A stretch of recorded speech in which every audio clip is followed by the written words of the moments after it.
Com a introdução do euro em 2000, grandes alterações ocorreram na economia portuguesa. Antes desta, e desde a adesão ao euro, a nossa economia passou por um período de ouro, tendo ocorrido um elevado crescimento económico. Nesta época, graças à abertura da nossa economia ao exterior, quer a nível comercial, quer a nível do fluxo de capitais, houve uma convergência real com os países mais desenvolvidos da União Europeia,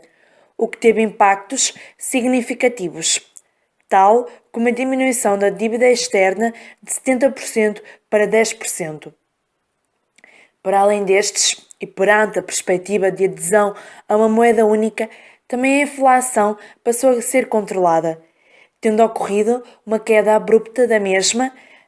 forma que as taxas de juro passaram a estar estabilizadas a níveis baixos, assim como as taxas de câmbio. Verificaram-se também consequências ao nível do padrão de consumo, investimento, poupança e crédito, que se estenderam até ao período negro. Isto porque, com o acesso a taxas de juro mais baixas, houve um aumento do consumo, que também se refletiu numa queda da taxa de poupança. Para além destes, houve também uma forte privatização da economia.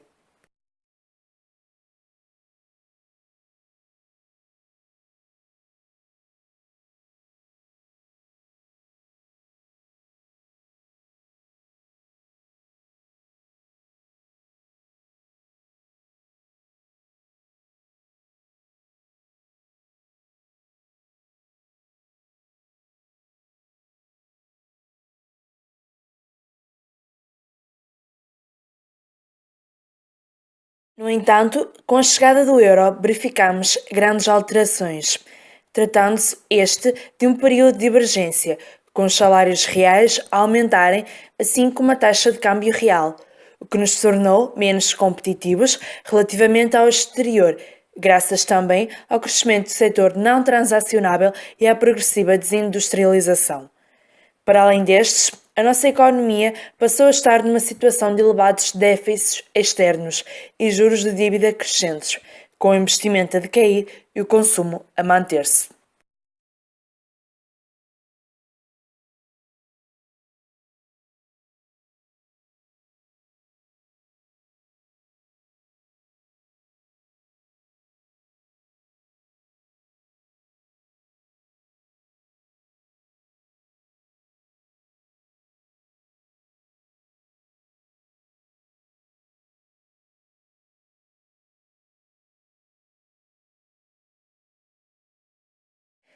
Perante estas alterações, são levantadas grandes questões acerca da forma como a população foi afetada, e é exatamente isto que iremos analisar. Assim, o nosso estudo foca-se na forma como a introdução do euro afetou a população portuguesa, quer ao nível da variação do poder de compra, quer ao nível das desigualdades sociais, de forma a podermos concluir acerca do impacto sentido no bem-estar da população e afirmar se houve uma degradação do mesmo. Como já referido, olhando para os dados relativos ao PIB per capita, podemos verificar que ao longo dos anos há um crescimento constante, que, no entanto, para em 2000, a quando a adesão ao euro, onde passamos a estar numa situação de grande estagnação.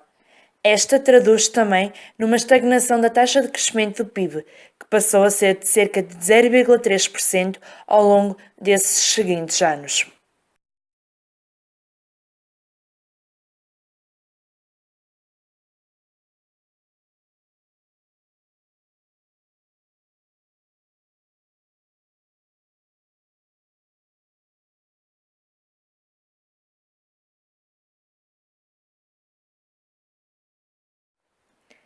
Neste sentido, e de forma a verificar como esta mudança afetou o poder de compra dos indivíduos, avaliamos a variação da capacidade de compra dos mesmos através do valor de consumo das famílias relativamente a bens e serviços. Ora, neste é visível que o consumo continuou a crescer, mesmo após a adesão ao euro, provando que não foi afetado por esta mudança, algo que, no entanto, não seria previsível.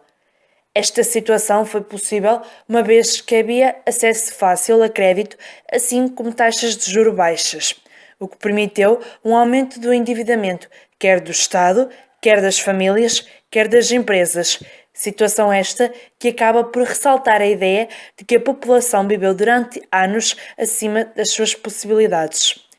No entanto, é também visível que este progresso foi interrompido em 2008, ano em que reventou a crise económica.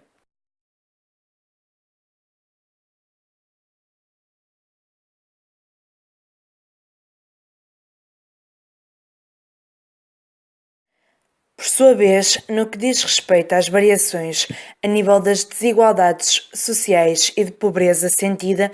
recorremos à análise de alguns índices à nossa escolha, tal como a variação do limiar do risco de pobreza e a intensidade de pobreza verificada, o rácio S80-S20 e o índice de Gini. Ora, relativamente ao nível do limiar do risco de pobreza, podemos verificar que este apresenta uma evolução positiva, sinónimo também da inflação sentida e do aumento do nível de vida, passando o valor abaixo do qual se considera alguém pobre a ser cada vez mais elevado e com a pobreza a ser considerada cada vez mais uma coisa relativa.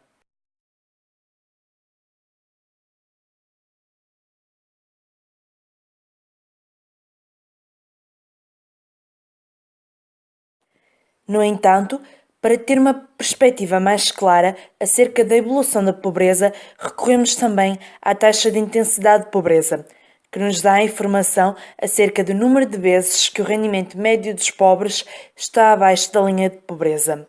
Desta forma, verificamos que, apesar do nível da taxa de intensidade de pobreza ter apresentado ao longo dos anos valores razoavelmente constantes, estes foram também de um nível bastante elevado, com valores a rondar os 24%. Ora, quanto maior a taxa de intensidade de pobreza, mais pobres são os mais pobres, pelo que este é um valor bastante elevado. Destaca-se ainda neste gráfico as alterações verificadas entre 2010 e 2015, resultantes da crise económica, com a taxa a passar de cerca de 22,7% para os 29%.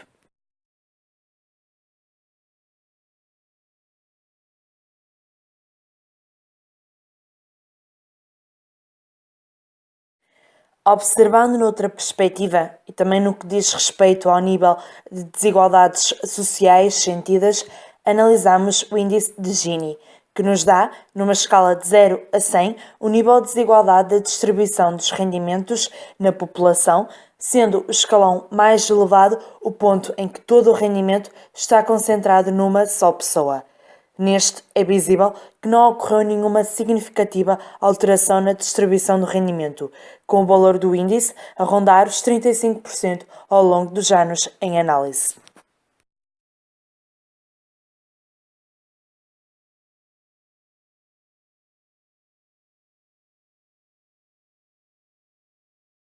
No entanto, é preciso também ter em conta que este indicador avalia apenas a desigualdade, não considerando a qualidade de vida dos mais pobres, sendo por isso, muitas vezes, colocada em causa a sua fiabilidade. Neste sentido, e de forma a completar a informação já obtida, recorremos também ao rácio S80-S20, que nos diz quantas vezes o rendimento dos 20% mais ricos é superior ao rendimento dos 20% mais pobres. Desta forma, podemos concluir que de 2000 para 2001 houve um aumento significativo, passando este rácio de 6,5 para 7,5, valor este que se manteve até 2002, ano a partir do qual começou a decair. Assim, em 2001, os 20% mais ricos tinham um rendimento de 7,5 vezes superior aos 20% mais pobres, mostrando que realmente a população foi afetada no que diz respeito à distribuição do rendimento, apesar desse impacto não ter sido duradouro graças às medidas adotadas para lhe fazer face.